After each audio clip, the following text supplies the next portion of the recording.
Et bienvenue dans cette nouvelle vidéo. Aujourd'hui, on va te présenter la 480 Beta RR 2020. Comme d'habitude, si tu ne l'as pas déjà fait, n'hésite pas à t'abonner à notre chaîne YouTube en cliquant sur la petite cloche évidemment pour recevoir une notification à chaque parution de vidéo. Donc Blaise, on te retrouve aujourd'hui au guidon d'une grosse machine. Tu n'avais jamais essayé une aussi grosse cylindrée, 480 Beta RR 2020. Premier ressenti quand tu montes sur ce monstre?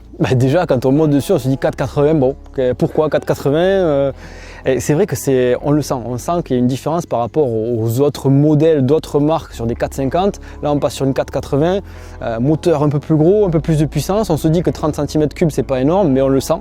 Modèle qui a beaucoup de puissance. C'est la première impression quand on monte dessus, quand on commence à prendre un virage, à accélérer, ça envoie pour une enduro. Ça marche très fort, donc voilà, premier ressenti c'est ça. Après la gamme Beta, on l'a déjà dit, on se sent de suite chez soi, c'est pratique à utiliser, c'est facile à prendre en main, donc voilà, pour la gamme Beta il n'y a pas de souci sur ça. Mais 480, assez spécial comme cylindrée, j'ai envie de dire. Ouais, assez spécial. Après, c'est vrai que c'est général la gamme Beta quand même au niveau de la partie cycle. Est-ce que le fait que le moteur soit plus lourd, que soit plus puissant, tu as ressenti une gêne au niveau de la maniabilité et ce genre de choses en partie cycle? On le sent pour avoir essayé les modèles en dessous 350, 390 et 480. Du coup, celle-là est un peu plus lourde à amener dans les virages. Mais bon, ça va, ça reste agréable dans les parties spéciales comme on a fait aujourd'hui, dans les parties sous-bois faciles, ça reste bon. Ça sera en termes de maniabilité à mon avis un peu plus compliqué dans les franchissements, troncs d'arbres, voilà, tout ce qui est vraiment lié à l'enduro dur, quoi, de l'enduro pur et dur. Là, pour un petit gabarit comme moi, c'est là où ça va coincer. Je pense que quand on fait 1m90, une moto comme ça, c'est adapté.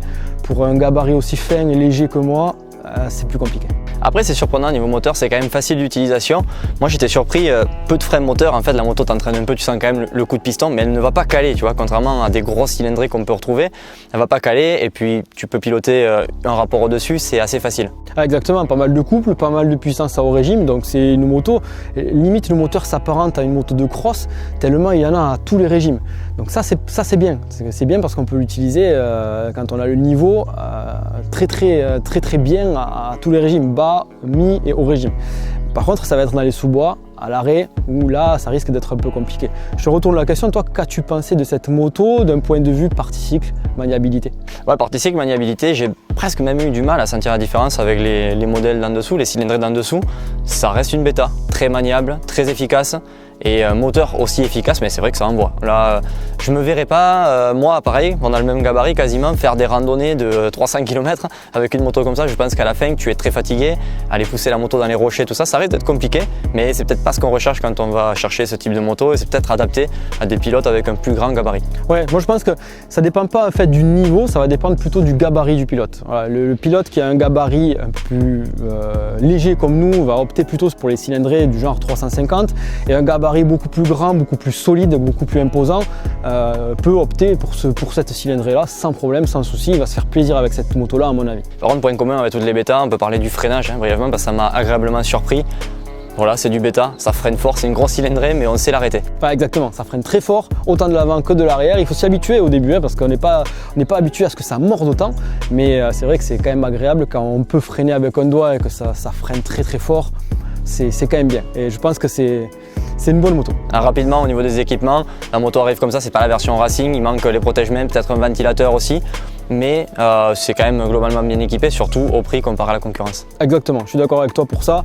Voilà, donc comme on l'a dit, moto adaptée plutôt pour les grands gabarits. Les petits gabarits, il va falloir mettre du gaz pour que ça marche bien avec celle-là.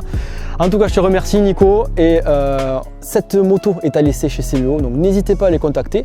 Celle-ci, les modèles en dessous, n'hésitez pas, toute la gamme Beta est à laisser. Nous, on te dit à très bientôt dans une prochaine vidéo sur MX Réflexion.